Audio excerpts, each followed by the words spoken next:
Mister Faheem, आपके नौमौलूद की जान खतरे में है।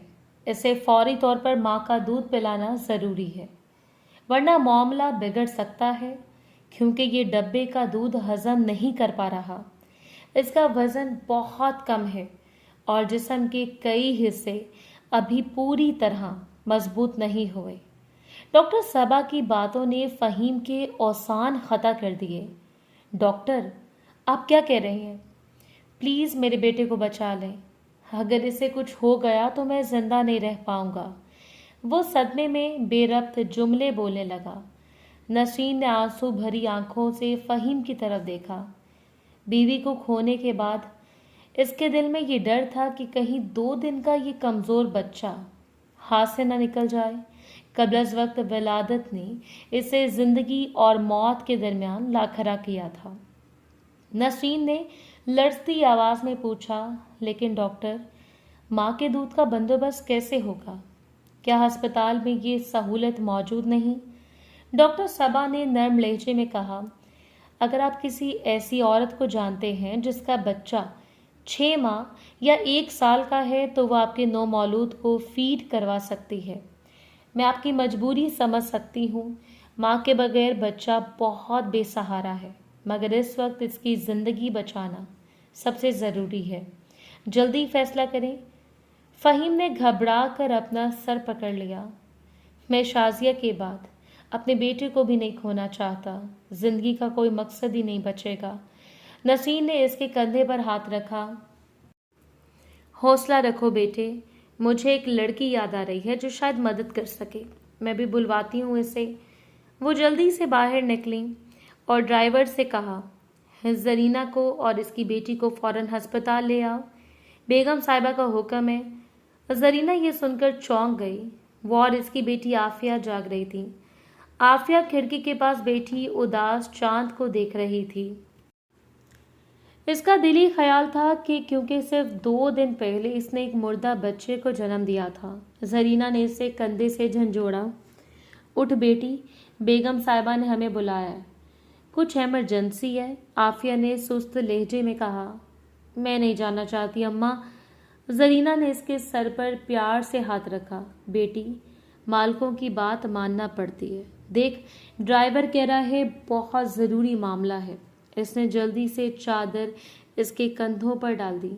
आफिया की आंखों में आंसू थे जिनमें दर्द और कर्ब की कहानी लिखी थी, मगर माँ के इसरार पर वो तैयार हो गई। दोनों गाड़ी में बैठ गईं और अस्पताल पहुंच गईं। नसरीन ने आफिया को देखकर सुकून का सांस लिया। आजा मेरी बच्ची, डॉक्टर से मिलो, ये हमारे पोते की उम्मीद है। डॉक्टर सबा ने इसे देखकर पूछा, ये शादीशुदा है? नसरीन ने तेजी से जवाब दिया, जी, 2 दिन पहले इसका बच्चा मुर्दा पैदा हुआ था, मगर ये चाहे तो हमारे पोते को दूध पिला सकती है। आफिया बेटा, इनकार मत करना, यह हमारे लिए जिंदगी और मौत का सवाल है। आफिया ने नम आंखों से सर झुका लिया। नसरीन ने इसे पनाह दी थी जब वो और इसकी माँ शहर की सड़कों पर भटक रही थी। अब वो कैसे इनकार करती? जी डॉक्टर साहिबा, मैं खुशी से ये जिम्मेदारी लूंगी। आप बस बच्चे की जान बचा लीजिए। डॉक्टर सबा ने मुस्कुरा कर कहा, बहुत अच्छा किया बेटी, तुम नेक काम कर रही हो। नर्सरी में ले जाकर आफिया को समझाया गया कि हर 2 घंटे बाद बच्चे को फीड करवाना है। इसके हाथ कांप रहे थे। अभी कल ही इसने अपने मुर्दा बच्चे को दफन किया था, मगर अब खुदा ने एक नई आजमाइश इसके सामने रख दी थी। इसने बिस्मिल्लाह पढ़कर नन्हे से बच्चे को सीने से लगा लिया। वो कमज़ोर सा वजूद जैसे ममता ढूंढ रहा था। आहिस्ता आहिस्ता दूध पीने लगा और कमरा खामोश आंसुओं और शुक्र के जज्बात से भर गया। हाँ हाँ मेरे बच्चे, घबराओ नहीं, आफिया इसे दूध पिला रही है, बस खुदा पर यकीन रखो। नसीन ने फ़हीम को अपने बाजुओं में लेकर तसल्ली दी। वो ज़ारो किता रो रहा था। एक ही पल में इसकी हंसती बसती जिंदगी बर्बाद हो गई थी। सिर्फ 1 हफ्ता पहले वो कितने खुश थे। बड़ी धूमधाम से बेबी शॉवर की तकरीब रखी गई थी। शाज़िया की डिलीवरी में अभी वक्त था, लेकिन अचानक इसका ब्लड प्रेशर ख़तरनाक हद तक बढ़ गया। डॉक्टर सबा, जो इनकी फैमिली डॉक्टर थी, परेशानी से बोली, ऑपरेशन करना होगा। फौरन इन कागजात पर साइन करें। माहौल पल भर में बदल गया। लम्हा पहले तक सब मुस्कुरा रहे थे, मुबारकबाद दे रहे थे, लेकिन शीशे के पार शाजिया की सांसें उखड़ रही थीं और फहीम की आंखें बस इसी पर जमी थीं।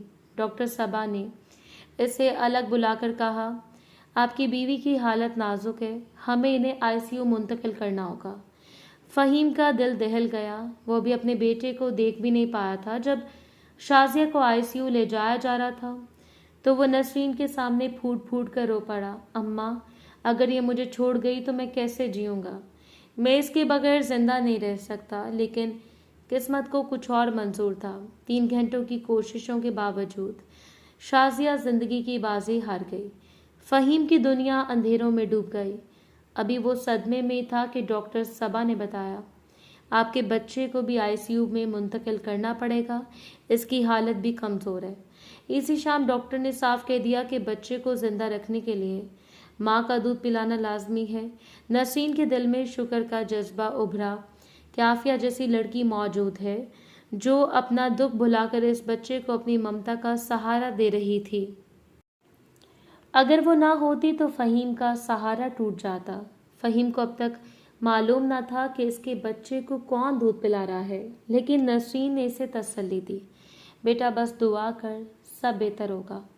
आफिया बाकायदगी से हर 2 घंटे बाद बच्चे को फीड करवा रही थी, मगर वो खुद भी बहुत नखीफ थी।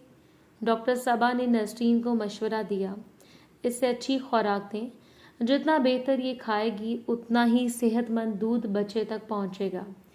नसरीन ने इस नसीहत पर अमल किया। दिन गुजरते गए और बिलाखिर 1 हफ्ते बाद डॉक्टर ने मुस्कुराकर खुशखबरी सुनाई, अब आप बच्चे को घर ले जा सकते हैं, वो काफ़ी बेहतर हो गया है, लेकिन याद रखें इसे सिर्फ माँ का दूध देना है, डब्बे का दूध हरगिज़ नहीं। नसीम की आंखों में खुशी के आंसू थे। फहीम ने अपने नन्हे शहजादे को बाहों में समेट रखा था। करीब ही स्याह चादर में चेहरा छुपाए आफिया खड़ी थी। अपनी माँ जरीना के साथ ड्राइवर ने सामान गाड़ी में रख दिया तो नसरीन ने पलट कर आवाज़ दी, आ जाओ जरीना और आफिया, घर चलने का वक्त हो गया है। फहीम ने अपनी माँ की आवाज़ पर पलट कर जरीना और आफिया को देखा। इसकी आवाज़ में सख्ती थी। इन्हें यहाँ बुलाने की क्या ज़रूरत थी? नसरीन ने करीब आकर सरगोशी की, बेटा इन्हीं के सबब तो हम आज अपने बेटे को घर ले जा रहे हैं। फहीम उलझन से स्याह चादर में लिपटी लड़की को देख रहा था जिसकी नजरें ज़मीन पर जमी थीं। दिल ही दिल में सोचने लगा, ये जरीना की बेटी है, इसने मेरे बेटे को दूध पिलाया है। घर पहुंचकर नसरीन ने अपने पोते का सदका उतारा। फहीम दिन रात इसे गोद में उठाए रहता। जैसे दूध का वक्त आता जरीना बच्चे को लेकर सर्वेंट क्वार्टर में चली जाती और आफिया वहीं फीड कराती। मगर ये सिलसिला कब तक चलता? बच्चा रात भर जागता और दिन में सोता था। नसरीन ने सोचा इसका कोई मुस्तकिल हल निकालना पड़ेगा। बिलाखिर एक दिन इन्होंने बेटे से बात की, बेटा 1 महीना हो गया है, तुम भी परेशान हो, मैं भी, और वो लड़की भी जो मेरे कहने पर इस बच्चे की देखभाल कर रही है। एक बात कहूँ, तुम इस लड़की से निकाह कर लो, सिर्फ इस नन्हे फरिश्ते की खातिर, ताकि वो रात दिन इसकी देखभाल कर सके। ये इसकी ज़िंदगी का सवाल है। फहीम के चेहरे का रंग बदल गया। आप होश में अम्मा? शाजिया के इंतकाल के 2-3 महीने बाद ही मैं एक मुलाजमा की बेटी से निकाह कर लूँ? लोग क्या कहेंगे? मैं क्यों ऐसा करूँगा? अगर वो मेरे बच्चे को दूध पिला रही है तो ये कोई एहसान नहीं, ना ही इतना बड़ा एहसान कि मैं निकाह पर मजबूर हो जाऊँ। नसरीन ने रोते हुए कहा, बेटा ये एहसान का मामला नहीं, वो अब तुम्हारे बच्चे की रज़ाई माँ बन चुकी है। ये रिश्ता हमने नहीं, खुदा ने बनाया है। मुझे अपने पोते की ज़िंदगी अजीज़ है, अगर इसे कुछ हो गया तो मेरा दिल भी रुक जाएगा। फहीम ने माँ के चेहरे को देखा, इसमें दर्द छुपा था। शाजिया की अचानक मौत के बाद जैसे इसे हंसते बसते घर पर नहुसत छा गई। वो बोला, अम्मा आप क्यों परेशान हो रही हैं? जब बच्चा 6 महीने का हो जाएगा तो इंशाल्लाह ठीक हो जाएगा, फिर मिल्क फीड की ज़रूरत नहीं रहेगी। आप क्यों निकाह का कह रही हैं? नसरीन ने आँख भरी, मैंने कल ही आफिया की बातें सुन ली, वो जरीना से कह रही थी हमें यहाँ से जाना चाहिए। वो कह रही थी मालिक का बेटा मुझे हकारत से देखता है, शायद इसे पसंद नहीं कि मैं इसके बच्चे को दूध पिलाऊं, क्योंकि मैं अब एक बदकिस्मत लड़की हूँ। नसरीन ने धीमे से कहा, बेटा इसके पीछे कोई ना कोई वजह ज़रूर है। अगर वो दोनों माँ बेटी ये घर छोड़ गई तो इस मासूम बच्चे का क्या होगा? फ़हीम खामोश रहा और फिर बोला, ठीक है, आपका जो फैसला होगा मुझे मंजूर होगा। मैं आपकी बात नहीं टालूंगा। जरीना अपनी बेटी के बिस्तर पर आई, जहां आफिया बुखार और कमज़ोरी के बायस लेटी थी। इसकी पेशानी चूमते हुए बोली, मेरी बच्ची, खुदा ने तेरी तकलीफ़ों का सिला दिया है। देख तेरी किस्मत आसमान को छूने लगी है। क्या हो गया अम्मा? होश में हैं? ये कैसे ख्वाब दिखा रही हैं? मेरी ज़िंदगी तो बदकिस्मतियों की काली किताब है। ऐसी किस्मत कहाँ रोशन हो सकती है? नायला की आंखों में वही पुराना कर्ब झलक रहा था। वो पहले ऐसी नहीं थी, लेकिन ज़माने के ज़ख्मों ने इसके लहजे को तल्ख कर दिया था। सारा ने प्यार से इसकी पेशानी सहलाई, मेरी बच्ची, अपने आप को यूं बुरा मत कह। दुख सहने वालों पर ही खुदा की रहमत बरसती है। अभी अभी मैं बेगम ज़ारा के कमरे से आई हूँ बेटी। इनके अल्फाज ने तो मेरे दिल को हिला दिया। जानती हो वो क्या चाहती हैं? वो चाहती हैं कि तेरा और अरहम का निकाह हो जाए, सिर्फ अपने पोते की खातिर। जैसे तूने ममता दी, अपनी छाती से लगाकर दूध पिलाया, वो चाहती हैं तो इस बच्चे की सच्ची माँ बन जाए। ये सब इन्होंने खुद मुझसे कहा है। नायला यकदम सख्ते में आ गई। कहाँ अरहम खानजादा, जो हमेशा इसे नफरत भरी नज़र से देखता था, और कहाँ वो खुद, एक नौकरानी की बेटी। इसके दिल में सवालों का तूफान था। सारा ने इल्तिजा की, बेटी, बेगम ज़ारा ने कहा है कि तेरे बगैर ये बच्चा जी नहीं सकता। इनकी बात का इनकार मत करना, ये तेरे लिए इज्जत का मुकाम है। नायला की आवाज़ कांप गई। अम्मा, क्या आपने अरहम साहब को मेरे माजी के बारे में बताया है? जो झूठ हमने बेगम साहिबा को कहा था, क्या इसी फरेब पर रिश्ता कायम कर लेंगे? अगर सच्चाई सामने आ गई तो वो हमें धुतकार कर इस घर से निकाल देंगी। सायरा की आंखों में आंसू भर आए। कसूर तेरा तो ना था बेटी, कसूर तो इस वक्त का था जब दरिंदे इंसानों का भेस ओढ़कर कमज़ोरों को रोनते हैं। इसकी आवाज़ टूट गई। मेरी दुआ है कि तेरी ज़िंदगी संवर जाए। इधर अरहम अपने बेटे आयान को बाहों में लिए बैठा था। ये वही नाम था जो इसने और हंजला ने बच्चे की पैदाइश से पहले चुना था, लेकिन अब दिल पर बोझ था कि वो बीवी की मौत के 3 माह बाद निकाह के बंधन में जकड़ा जा रहा है। ऐसे लग रहा था जैसे वो हंजला के साथ बेवफाई कर रहा है, मगर हकीकत ये थी कि ये निकाह एक मजबूरी था, क्योंकि इसके बेटे को माँ की गोद चाहिए थी। नायला 3 माह से ये कमी पूरी कर रही थी। वो रात गए बच्चे के रोने पर दौड़ती और इसे दूध पिलाकर सुकून देती। अरहम ने बेगम ज़ारा से साफ कह दिया था कि ये निकाह बस कागजी होगा और कुछ नहीं। बेगम ज़ारा को बस अपने पोते की जान प्यारी थी। निकाह के दिन घर में बस चंद लोग थे। निकाह ख्वां के सामने गुलाबी जोड़े में सर झुकाए नायरा बैठी थी और इसके बराबर अरहम। दोनों के चेहरे पर खुशी के बजाय बोझ था। नायला की आंखों में आंसू छुपे थे और अरहम के दिल में बोझ, जैसे वो अपने माजी के खिलाफ खड़ा था। लेकिन जैसे इसकी निगाह अपने 3 माह के बेटे पर पड़ी, जो दादी की गोद में सुकून की नींद सो रहा था, इसका दिल थोड़ा सा नरम पड़ गया। 3 माह पहले जब डॉक्टर्स ने कह दिया था कि बच्चे का बचना मुश्किल है, तभी जिंदगी के मायने बदल गए थे। मगर अब वही बच्चा तंदुरुस्त होता जा रहा था और इर्द गिर्द की पहचान भी करने लगा था। निकाह ख्वां इसकी रजामंदी पूछ रहा था और अरहम गहरी सोचों में डूबा था। फिर इसने खामोशी से निकाह नामे पर दस्तखत किए और बिना कुछ कहे कमरे से बाहर निकल गया। बेगम ज़ारा ने नायला की पेशानी पर प्यार दिया। मेरी बच्ची, 3 महीने की मुशक्क़त, रातों को जागना, ये सब तूने सह लिया। अब वो वक्त ख़त्म हो गया। अब तू तो इस घर में सिर्फ एक देखभाल करने वाली नहीं, बल्कि एक बीवी और माँ की हैसियत से रहेगी। तूने मेरे पोते को नई जिंदगी दी है। खुदा तुझे खुश रखे। वो दुआएं दे रही थी। नायला की आंखों में नमी उतर आई। आपने भी हम पर करम किया है बेगम साहिबा। शायद अगर हमें ये पनाह ना मिली होती तो हम दोनों माँ बेटी किसी नहर के किनारे ख़त्म हो चुके होते। 7-8 माह पहले इनके हालात ही कुछ ऐसे थे कि वो भागकर यहाँ आ पहुँची थी। सायरा ने आगे बढ़कर कहा, बेगम साहिबा, आपने कमज़ोर औरत और इसकी बेटी को इज्जत दी है। मेरी बच्ची को अपने घर की बहू बनाकर आपने हम पर एहसान कर दिया है। अब सुकून है कि मेरी बेटी महफूज हाथों में है। बेगम ज़ारा ने मुस्कुराकर जवाब दिया, ये सब फैसले ऊपर वाला करता है सायरा। नायला के ज़रिए मेरे पोते को माँ मिल गई है। देखो वो कैसे इसके चेहरे को छूकर मुस्कुरा रहा है। नन्हा आयान अपने छोटे छोटे हाथों से नायला का चेहरा सहला रहा था, जैसे वो मोहब्बत का इजहार कर रहा हो और शुक्रिया अदा कर रहा हो कि इसकी वो माँ बन गई है। रात को नायला अयान को गोद में लिए बैठी थी जब अरहम कमरे में दाखिल हुआ। इसने कभी इस लड़की को गौर से देखा भी नहीं था। बस इतना जानता था कि वो अपनी माँ के साथ इस बंगले में रहती है और एक कठिन वक्त के बाद यहाँ आई है।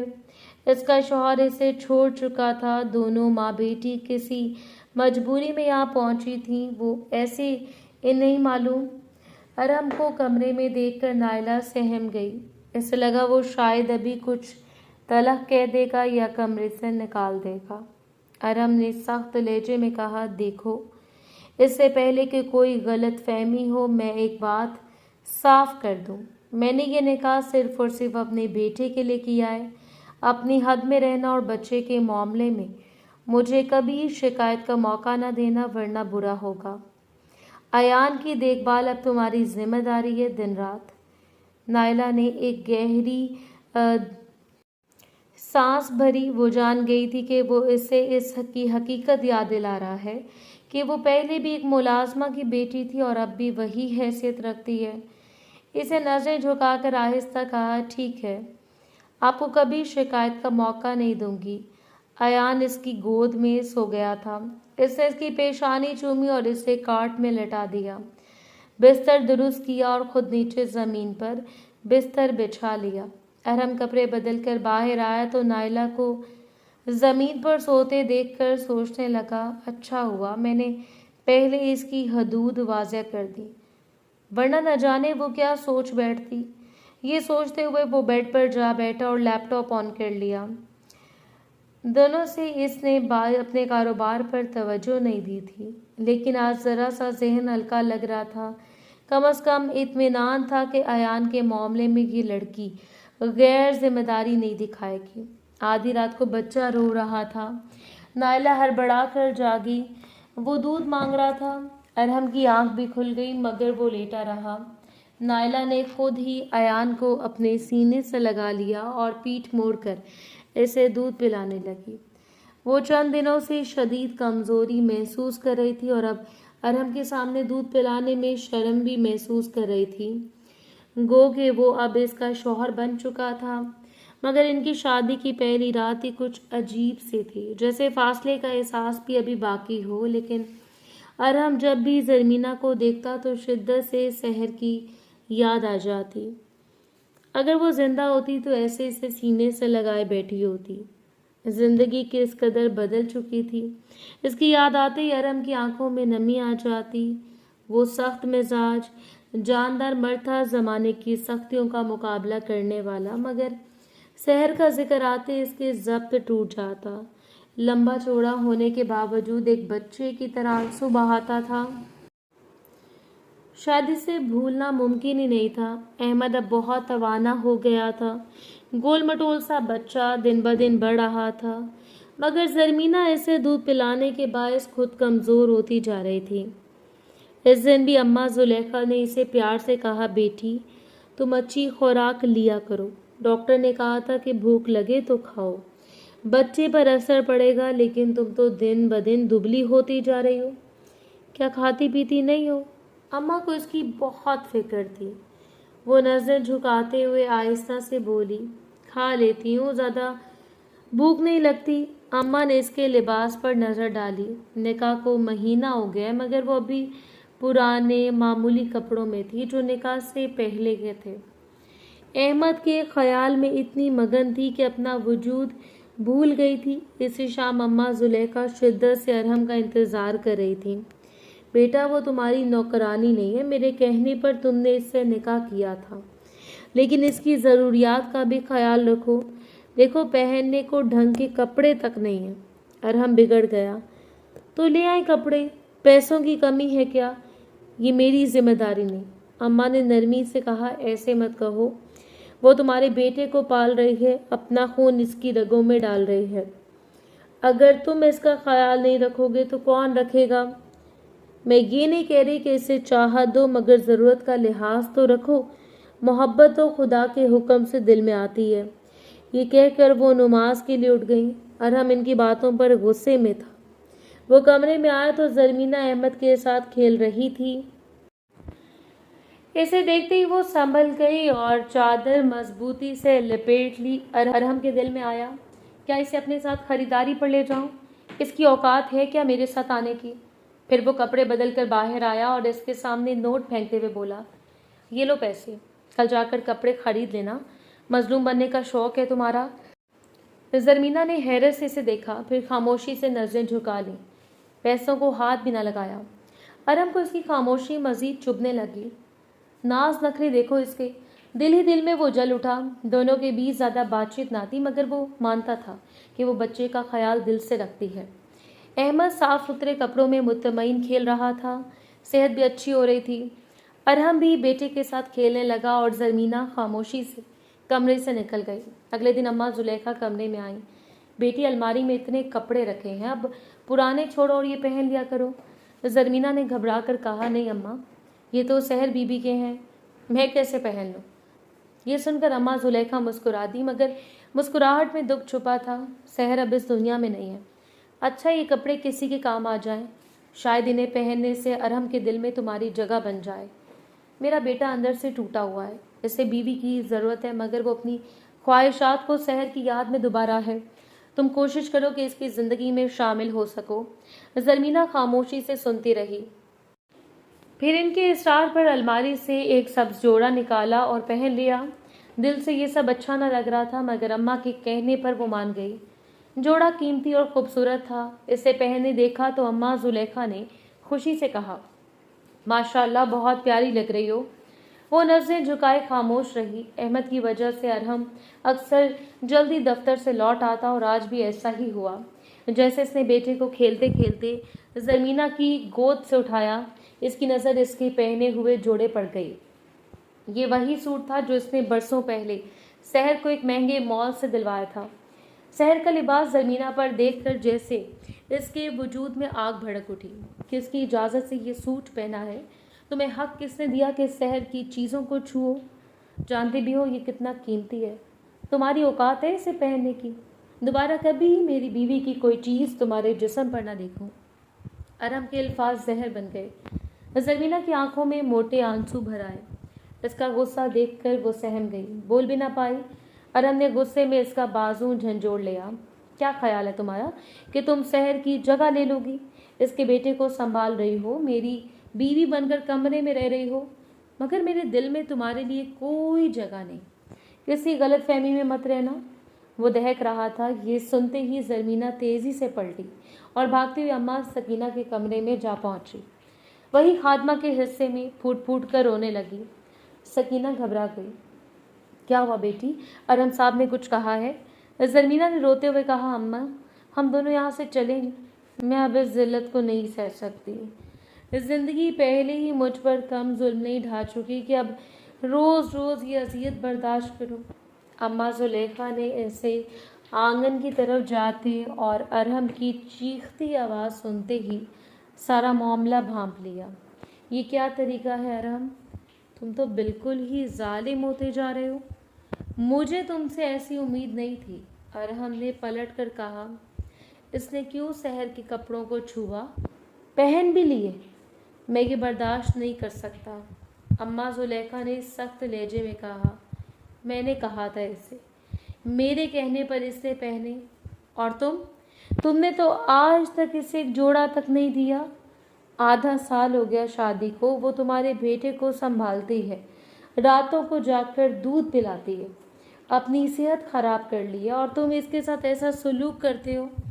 جب تک تم خود جا کر اسے واپس نہ لاؤ گے میں تمہیں معاف نہیں کروں گی.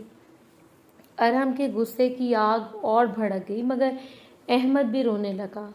زرمینہ سکینہ کے کمرے میں جا کر بستر پر پڑی تھی، بخار میں تپتی ہوئی۔ کافی دیر تک احمد بھی نہ رکا اور زرمینہ کے آنسو تھمے۔ آخر کار ارحم مجبور ہو کر وہاں پہنچا۔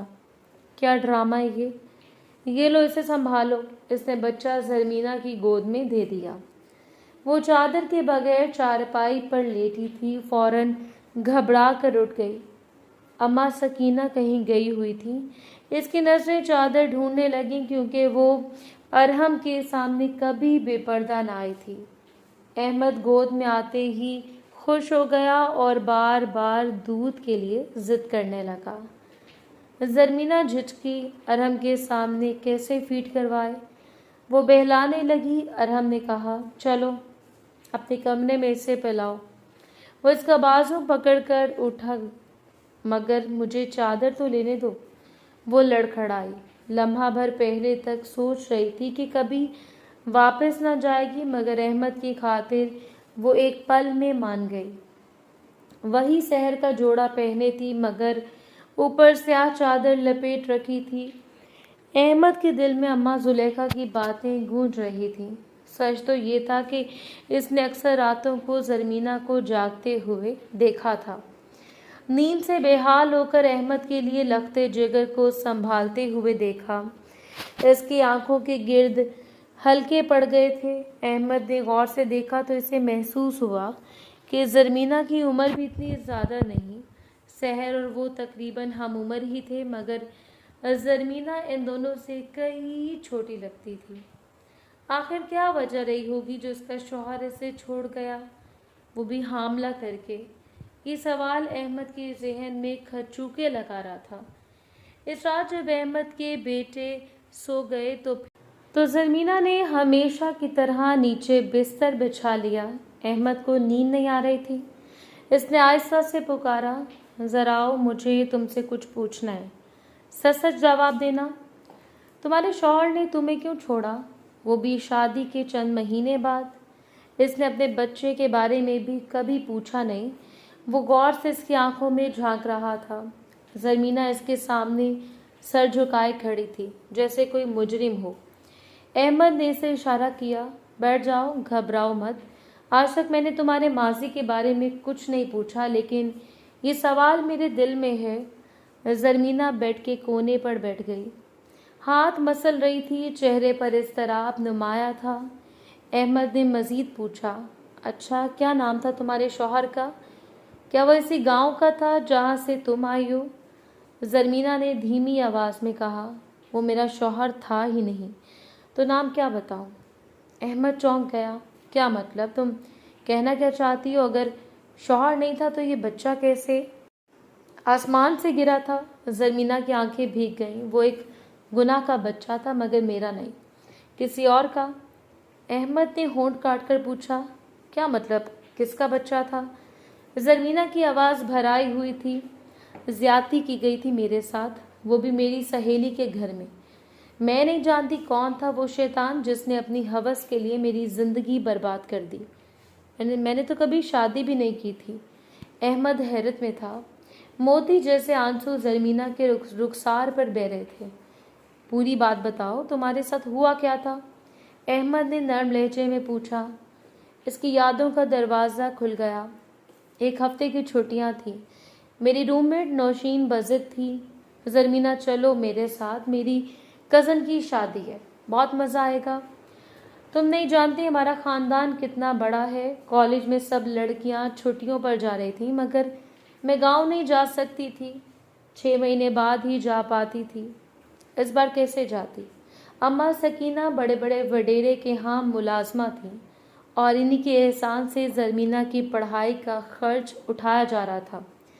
وہ ہاسٹل میں رہ کر دل لگا کر تعلیم حاصل کر رہی تھی، تاکہ ایک دن افسر بن کر ماں کے خواب پورے کرے۔ چھٹیوں میں نوشین بھی اس کے پیچھے پڑ گئی، چلو نا میرے ساتھ، تم اکیلی بور ہو جاؤ گی، ویسے بھی کہیں آتی جاتی نہیں ہوں۔ زرمینہ نے مسکرا کر کہا، اماں سے اجازت لینی پڑے گی۔ نوشین نے فوراً کہا، میں خود اجازت لوں گی، شادی میں بڑا مزہ آئے گا۔ یہ کہتے ہوئے اس نے اماں کا نمبر ملا دیا۔ जो पड़ोस की खाला जुबैदा के बेटे के मोबाइल से बात करती थी। ज़रमीना घबरा गई, लेकिन नौशीन ने अम्मा से जाने की इजाज़त मांग ली। ज़रमीना की भी किसी से ज़्यादा दोस्ती नहीं थी सिवाय नौशीन के, जो इसकी रूममेट थी, इसलिए वो इसे अपने साथ ले जाना चाहती थी। ज़रमीना ने कहा, कपड़े नहीं है नौशीन, मैं कैसे शादी में जाऊं? नौशीन हंस दी। कुछ नहीं होता, मैं ज़रा मोटी हूँ और तुम पतली हो, मेरे कपड़े तुम्हें बिल्कुल फिट आएंगे। हम एक दूसरे के कपड़े पहन लेंगे, बस तुम चलो मेरे साथ। मरियम के साथ आने के बाद ज़ारा बहुत ज़्यादा घबरा गई। इसका शानदार बंगला, बड़े ख़ानदान के अफराद, 2 चचा की फैमिलियाँ और खुद इनका घराना, सब एक ही जगह रहते थे। दर्जनों कज़न्स के बीच हर तरफ शोर और कहके गूंज रहे थे। लेकिन ज़ारा को ये खुला डुला माहौल बिल्कुल रास न आया। ख़ास तौर पर लड़कों की आज़ादाना आमदोरफ्त देखकर वो और भी सहम गई। मेहंदी की तकरीब वाले दिन ज़ारा ने मरियम का एक सूट पहन लिया था। सर पर दुपट्टा लिए वो अपनी सादगी के बावजूद नहायत दिलकश लग रही थी। मरियम के 3 भाई, इसके चचाजाद और दूर दराज से आए रिश्तेदार सब तकरीब में शरीक थे। इतने हुजूम में ज़ारा कोने में दुबकी बैठी थी कि एक बच्चा आकर बोला, मरियम बाजी आपको बुला रही हैं, वो सामने हैं। ज़ारा हैरान हुई, मगर सोचा कि शायद कोई ज़रूरी बात हो। बच्चे के पीछे चलते ही वो एक स्टोर नुमा कमरे में जा पहुंची। कमरा अधूरा रोशन था, आधा अंधेरा आधी रोशनी। अचानक किसी ने पीछे से इसके मुंह पर कपड़ा रख दिया। कपड़े की तेज खुशबू ने चंद लम्हों में ही इसके होश छीन लिए। जब आंख खुली तो सब कुछ लुट चुका था। बाल बिखरे, कपड़े मैले और बदन लरसता हुआ। वो समझ गई कि दरिंदा अपना वार करके जा चुका था। सुबह के सन्नाटे में वो लड़खड़ाते कदमों से उठी। दुपट्टा मिट्टी से अटा हुआ था। पूरे घर में गहरी नींद छाई हुई थी। कौन था वो शख्स? किसे तलाश करे? किस पर इल्ज़ाम लगाती तो कौन यकीन करता? खौफ से कांपते हुए वो खामोशी से खवातीन के कमरे में गई। वहाँ मरियम भी बेखबर सो रही थी। ज़ारा ने कुछ न कहा, बस वॉशरूम में जाकर कपड़े बदले और रात ही रात शहर वापस की बस पकड़ ली। घर पहुंचकर माँ के गले लगते ही वो फूट फूट कर रोने लगी। रुखसार बेटी की बुर्दबारी पर खून के आंसू रोती रहीं। ज़ारा की मंगनी बचपन से अपनी खालाजाद से तय थी और शादी सिर्फ 2 माह बाद हुई थी, लेकिन किस्मत ने वार किया। डॉक्टर के पास जाने पर खबर मिली कि वो हामला है। बदकिस्मती से एक देहाती औरत ने सारी बातें सुन ली और चंद ही दिनों में गांव भर में ये अफवाहें फैल गईं। रुखसार, हालात ख़राब हैं, लोग कहते हैं तुम्हारी बेटी ने शहर में गलती की है। आज रात वो फैसला करेंगे, अपनी बच्ची को लेकर भाग जाओ वरना जान से जाओगी। ये नसीहत पड़ोसी नासिर ने दी, जो पंचायत से लौटा था। रात के अंधेरे में माँ बेटी छुपते छुपाते गांव छोड़ गए।